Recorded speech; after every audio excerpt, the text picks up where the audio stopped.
ప్రవీణ్ పగడాల విషయం గురించి మళ్ళీ మేము ముందుకు వచ్చాను. మొన్న కొవ్వొత్తుల ర్యాలీ జరిగింది రాజమండ్రిలో. అది పూర్తిగా సక్సెస్ అయింది. దాంట్లో చాలా క్లియర్గా మనం చెప్పాం, ఇది హత్య అని నమ్మిన వాళ్ళందరూ మీరు తప్పకుండా రండి, వచ్చి కొవ్వొత్తులు వెలిగించండి అన్నారు. అది చాలామంది వెలిగిస్తూనే ఉన్నారు. ఈరోజు నిన్న కూడా వెలిగిస్తున్నారు. నిన్న ఒక తహసీల్దార్ గారు, రిటైర్డ్ తహసీల్దార్ గారి కుటుంబం, విజయవాడ నుంచి స్పెషల్గా ఇక్కడి నుంచి ఒక కుటుంబం, చాలా కుటుంబాలు వచ్చి ఆ కుటుంబం అంతా కలిపి అక్కడ నేను ఆ రోజున సడన్గా అక్కడికి వెళ్ళాను. వెళ్ళేటప్పటికి వాళ్ళందరూ నన్ను పట్టుకుని ఏడుస్తున్నారు. బ్రదర్ మీరు జాగ్రత్త, మీరు చాలా జాగ్రత్త, మాకు భయంగా ఉంది, ఏం చేస్తారు అని ఆ కొవ్వొత్తులు వెలిగించిన తర్వాత నాతో ఫోటో తీయించుకుని ఏడుస్తున్నారు. సరే నేను అక్కడ ఎందుకు వెళ్ళానంటే, ఇక్కడికి బాడీ తీసుకొచ్చారు, ఇక్కడికి రోడ్డు నుంచి బాడీ తీసుకొచ్చారా, వెనక నుంచి బాడీ తీసుకొచ్చారా, వెనక నుంచి బాడీ తీసుకురావడానికి ఆస్కారం ఉందా అని చెప్పి వెళ్ళాను. పక్కాగా వెనక నుంచి బాడీ తీసుకురావచ్చు. ఎక్కడి నుంచి తీసుకురావచ్చు అంటే, కేశవ ఎమర్జెన్సీ హాస్పిటల్ నుంచి ప్రకృతి వేదిక మధ్యలో ఎక్కడి నుంచైనా ఏ కారణన్నా దింపచ్చు. దింపి ఎక్కడైతే ప్రవీణ్ పగడాల బాడీ మనకి దొరికిందో దాని మీద మోటార్ సైకిల్ పెట్టి వెళ్ళిపోయారు దుండగులు, అక్కడ వరకు బాడీని చాలా ఈజీగా చేర్చచ్చు. అక్కడ నేను కనుగొన్నది ఏంటంటే, ఒక మంటేసినట్టుగా ఒకటి ఉంది, ఒక బీర్ బాటిల్ ఉంది అక్కడ. దాని తర్వాత బాడీని పడుకోబెట్టడానికి ఒక గోని సంచి లాంటిది ఉంది. ఎన్ని వీడియో తీశాను నేను, వీడియో మీకు పంపిస్తాను. చూసిన తర్వాత ఇంకా అనుమానం ఎక్కువైంది. చాలా ఈజీగా వెనక నుంచి తీసుకురావచ్చు, వెనక నుంచి బాడీని పెట్టచ్చు. మరి పోలీసులు ఇన్వెస్టిగేషన్ చేశారో లేదో నాకైతే తెలియదు, కానీ ఇది నేను ఎందుకన్నా మంచిదని మొన్న వెళ్ళి చూసినప్పుడు ఆ సీన్ కనబడింది. ఇది ఖచ్చితంగా నేను ఎందువలనంటే, మొదటి నుంచి నేను చెప్తున్నాను ఇది హత్య అని.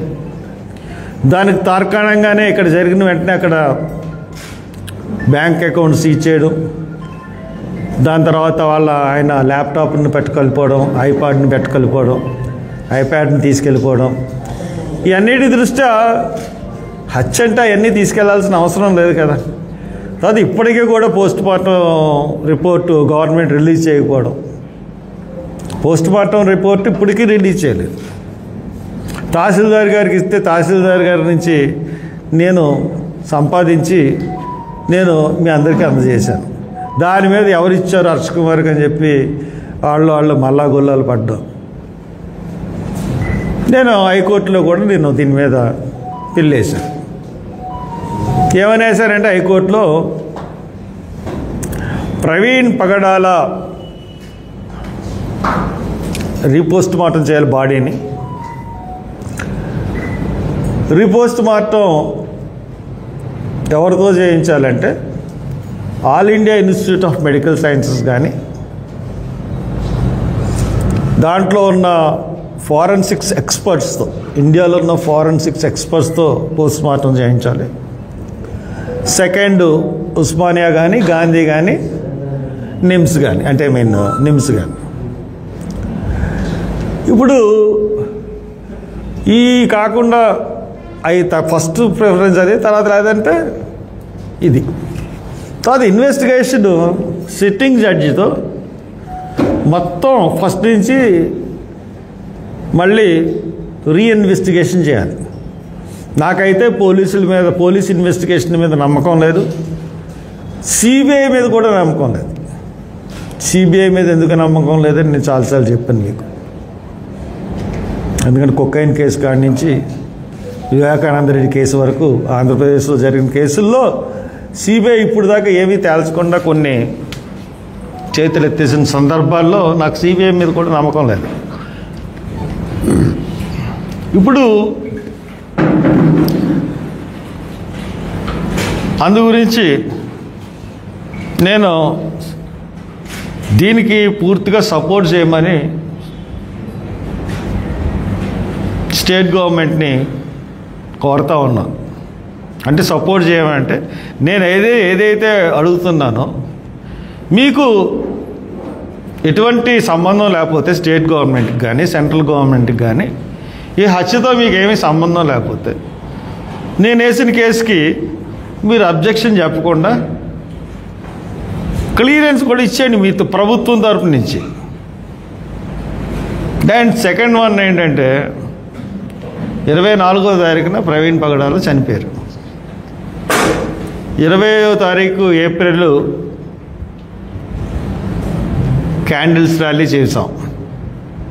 చాలా స్వేచ్ఛాయుత ధోరణిలో పబ్లిక్ వచ్చారు. అదేవిధంగా మే 24న అదే ప్రకృతి వేదిక పక్కనున్న గ్రౌండ్స్లో మేము పబ్లిక్ మీటింగ్ ఆర్గనైజ్ చేయబోతున్నాం. 24th మే సాయంత్రం 6 గంటలకి మొత్తం అందరినీ రమ్మంటున్నాను. తెలంగాణ ఆంధ్రప్రదేశ్ రాష్ట్రంలోనే ఇది హత్యని విశ్వసిస్తున్న ప్రతి ఒక్కళ్ళు రండి. దూర ప్రాంతం వాళ్ళందరూ కూడా ట్యాక్సీలు పట్టుకుని కార్లు తీసుకుని రండి. ఈ ఉభయ గోదావరి జిల్లాలో ఉన్న ప్రతి చర్చి మెంబర్స్ కూడా ప్రతి చర్చి ఒక్కొక్క బస్సు ఏర్పాటు చేసుకుని స్వయంగా మీకు మీరే అంటే నమ్మికున్నాళ్ళు ఇది హత్యని నమ్ముతున్న ప్రతి ఒక్కళ్ళు రండి. మన యొక్క విశ్వాసం ఎంత గొప్పదో తెలియజెప్దాం. ఇది హత్య అని ఇంతమంది నమ్ముతున్నాం కాబట్టి ఇది హత్యలాగా మీరు దర్యాప్తు చేయండి. ఈ హత్యలో అనుకున్న వాళ్ళని అందరినీ బయటికి తీయండి. దీనికి పర్మిషన్లు కూడా అడ్డు పెట్టొద్దని గవర్నమెంట్కి చెప్తున్నాను. మీరు అడ్డు పెడుతున్నారంటే మటుకు మీరు నిజాన్ని కప్పిపుచ్చడానికే అడ్డు పెడుతున్నారన్నది మేము భావించవలసి వస్తుంది. నేను ఇంకా పర్మిషన్కి లెటర్ పెట్టలేదు. ఇవాళ కానీ రేపు కానీ పెడతాను. పెట్టిన తర్వాత నేను చాలామంది దీని గురించి డిస్కస్ చేశాను. వందలాది మందితో నేను డిస్కస్ చేశాను.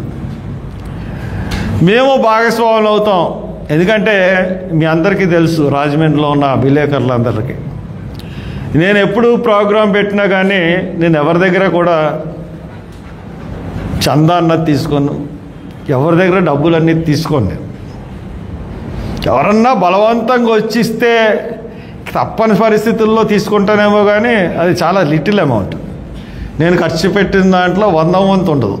ఎవరన్నా ఇస్తే అయితే అది తీసుకోను. అసలు అందరికీ తెలుసు రాజమండ్రిలో ప్రతి ఒక్కరికి, ఏ పొలిటీషియన్ కానీ ఎవరైనా సరే హర్ష్ కుమార్ వచ్చి మా మీటింగ్ గురించి డబ్బులు తీసుకున్నాడు అన్న వాళ్ళని ఒక్కళ్ళు చూపించండి. నేను ఎంపీగా మనం సింహగర్జన పెట్టాం 2009 ఫిబ్రవరి 9ని పెట్టాం. దగ్గర 6 లక్షల నుంచి 8 లక్షల వరకు పబ్లిక్ వచ్చారు. ప్రతి రూపాయి కూడా నా సొంత డబ్బులు. తర్వాత మొన్న సింహగర్జన దళిత గర్జన అని పెట్టాం. దళిత గర్జన అనేటప్పటికల్లా సక్సెస్ అయింది కానీ ఫస్ట్ మీటింగ్ అంత సక్సెస్ అవ్వలే. ఎందుకంటే మాలల సింహగర్జన కానీ లేకపోతే మాదిగలను పెడితే సక్సెస్ అవుద్ది. దళితులు అనేటప్పటికి అలాగే విడిపోయి ఉన్నారు కాబట్టి కొంచెం అవదు. సో నేను 24వ తారీఖున ఆ మీటింగ్కి తర్వాత ఇంకొక మీటింగ్ పెట్టాను. అప్పుడు కాంగ్రెస్ పార్టీ చేసుకుంది. ఆర్ట్స్ కాలేజీ గ్రౌండ్స్లో కిరణ్ కుమార్ రెడ్డికి సన్మానం చేసినప్పుడు అప్పుడు పార్టీ చూసుకుంది. సో సబ్ ప్లాన్ ఇలాగ నేను ఎప్పుడు మీటింగ్ పెట్టినా ఎవరిని చాచి అడిగే ఇది లేదు. కానీ ఈ మీటింగ్కి మేము సహకారం అందిస్తామని చెప్పి చాలామంది చెప్తున్నారు. చాలామంది అంటే అనేకమైన చోట్ల నుంచి ఫోన్లు వచ్చి చెప్తున్నారు. సో మీరు ఎవరన్నా సాయం చేయాలనుకుంటే చేయండి మీటింగ్కి. అంతేగాని తర్వాత కోర్టుకు కూడా నేను కట్టాలి, దానికి కూడా మేము కూడా షేర్ చేయడానికి ముందుకు వస్తామంటే ఐ హ్యావ్ నో అబ్జెక్షన్, చేయండి, నేను స్వాగతిస్తాను. ఎందుకంటే ఒకళ్ళ మీద కన్నా 10 మందే కలుసుకుంటే ఈజీ అవుతుంది ఏ పని అన్నా సరే. సో దాట్ నేనేమి రిఫ్యూజ్ చేయను. మీరు ఇస్తే నేను తప్పకుండా దీంట్లో ఖర్చు పెట్టడానికి నేను డెఫినెట్గా మిమ్మల్ని అందరినీ కూడా స్వాగతిస్తున్నాను. కాబట్టి మీరు ఇచ్చినా ఇవ్వకపోయినా అది డోంట్ మైండ్. మీరు మట్టుకు ప్రతి ఒక్కరు 24వ తారీఖున ప్రతి చర్చ్ కూడా ఇవాళ నుంచే మీరు చర్చ్లో అనౌన్స్ చేయండి. 24వ తారీఖు మార్నింగ్ దూర ప్రాంత వాళ్ళు అయితే మార్నింగ్ బయలుదేరి మధ్యాహ్నం సాయంత్రం భోజనాలు కూడా ఏర్పాటు చేసుకుని ఇక్కడికి వచ్చేలాగా ప్లాన్ చేసుకోండి. ఇక్కడ 6ంటికి మీటింగు బిగిన్ అవుతుంది. 6ంటికి మీటింగ్ బిగిన్ అయ్యి 9, 9:30, 10 వరకు ఉండడానికి ఛాన్స్ ఉంది. బహుశా 9ంటికి క్లోజ్ చేసేస్తాం, అయితే 8:30, 9ంటికి క్లోజ్ చేస్తాం. కాబట్టి 6ంటి వరకు ఎండల దృష్ట్యా 6ంటి వరకు మొదలుపెట్టేది. 6ంటికల్లా అందరూ మట్టుకు వచ్చేయండి. కాబట్టి దీన్ని దృష్టిలో పెట్టుకోండి. గవర్నమెంట్కి మరొక్కసారి విజ్ఞప్తి చేస్తూ ఉన్నా, ఖచ్చితంగా మీరు ఎవరు కూడా మా మీటింగ్కి అబ్జెక్ట్ చేయకండి. అబ్జెక్ట్ చేస్తే మటుకు మీరు పర్మిషన్ లేకపోతే మటుకు ఖచ్చితంగా గవర్నమెంట్ ప్రమేయం ఉందని మేము అనుకోవాల్సి వస్తుంది. ఎందుకంటే ఈ సంఘటన జరిగిన తర్వాత ఎక్కడ లా అండ్ ఆర్డర్ క్వశ్చన్ అన్నది రాలేదు. మన కొవ్వొత్తుల ర్యాలీ జరిగినప్పుడు కూడా లా అండ్ ఆర్డర్ ప్రాబ్లం రాలేదు. అలాగే ఇన్సిడెంట్లో సోషల్ మీడియాలో వీళ్ళని తిట్టుకుంటూ నన్ను తిట్టడం ఇవన్నీ జరుగుతున్నాయి తప్పితే ఎక్కడ చిన్న ఇన్సిడెంట్ కూడా జరగలేదు. పాపం అజయ్ బాబుని తెలంగాణలో పాస్టర్ని అరెస్ట్ చేసి తెలంగాణ గవర్నమెంట్ కూడా కొంత హెరాస్ చేసింది. నేను ముఖ్యమంత్రి గారికి కూడా లెటర్ రాయదలుచుకున్నాను అజయ్ బాబు గురించి. అన్ని కేసులు పెట్టి అంత హెరాస్ చేయడం అన్నది ఇట్స్ నాట్ ఏ కరెక్ట్. అది హైకమాండ్ దృష్టికి కూడా తీసుకెళ్తాను. ఇప్పుడు వీళ్ళంటే పాస్టర్ని నన్ను ఏదో హెరాస్ చేయాలని చూస్తే కానీ తెలంగాణ గవర్నమెంట్లో జరగని సంఘటన గురించి అజయ్ని కూడా అనడం అన్నది మంచిది కాదు. అలాగే కేఏ పాల్ గారు, అలాగే విజయ్ కుమార్ ఐఏఎస్, ఆయన కూడా వీళ్ళిద్దరూ కూడా మన ఛానల్స్లోనూ వాటిల్లోనూ మాట్లాడుతూ ఉన్నారు. కేఏ పాల్ గారు అయితే మన రిట్ కూడా వేశారు, పిల్ కూడా వేశారు. సో దట్ వాళ్ళని కూడా ఇన్వైట్ చేస్తాం మీటింగ్కి. కాబట్టి దీని మీద పోరాటం చేసి ప్రతి ఒక్కరికి వినిపిస్తే రమ్మని చెప్తాం. ఇంక దాక్కున్న వాళ్ళకైతే మనం వాళ్ళ ఇష్టం, వస్తే రావచ్చు లేకపోతే రావచ్చు. ఎందుకంటే పోలీసుల ఈ ఇన్సిడెంట్ అయిన తర్వాత ప్రతి ఒక్కరిని పోలీసులు బెదిరించారు నాకు తెలుసు. First day, second day, third day ఇక్కడికి వచ్చిన ప్రతి పాస్టర్కి ఫోన్లు వెళ్ళినాయి పోలీస్ డిపార్ట్మెంట్ నుంచి. అందరినీ దీంట్లో బెదిరించారు. నన్ను ఒక్కడనే బెదిరించలేరు కాబట్టి నన్ను ఎవరో బెదిరించలేదు. సో దాట్ మీరు ధైర్యంగా రండి. ఎందుకంటే ఎక్కువ మంది వస్తే ఎవరిని బెదిరించగలరు, ఎవరిని బెదిరించలేరు. కొంతమంది వస్తే కొంతమందిని టార్గెట్ చేస్తారు. ప్రవీణ్ పగడాల విషయంలో నేను ఎలాగ వెనక నుంచి రావచ్చో అన్నది కూడా వీడియో మీకు షేర్ చేస్తాను, చూడండి. కావాలంటే మీరు కూడా వెళ్ళి కెమెరా పట్టుకుని వెళ్ళండి. ఆయన ఎక్కడైతే బండి పడిందో అక్కడి నుంచి 2 దారులు ఉన్నాయి. ఇలాగా ఇటేపు నుంచి అన్నా వెనక్కి వెళ్ళిపోతుంది, ఇటేపు నుంచి అన్నా వెనక్కి వెళ్ళిపోతుంది. అక్కడి నుంచి ఎక్కడి దాకా వెళ్ళిపోవచ్చు అన్నది చాలా క్లియర్గా అర్థమైపోద్ది మీకు.